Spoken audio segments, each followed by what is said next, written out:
Welcome. In this video, I'll show you how to check drafts on Instagram. All right, if you found this video helpful, please leave a like and subscribe to the channel for more such tutorials. So first up, open up Instagram.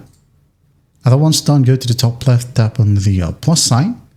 Now, as you can see here, for a post, you'll be able to see draft in this section. Just make sure that you saved a draft, okay? Because if you haven't saved a draft, well, you won't be able to see this draft section. So just go ahead and tap on it. And here we have it. You can now tap on it and continue editing. Okay, just tap on next right here. It should be good to go. Now, same goes to story.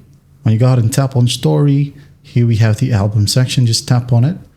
Now, when you go ahead and go to the top, as you can see, we have the draft section as well.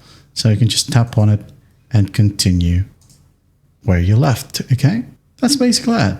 Now, if you can't see one, just make sure when you go ahead and tap on the back button, you go ahead and tap on Save Draft. All right? And that is how you check drafts on Instagram. I hope this video helps, and I'll see you in the next one.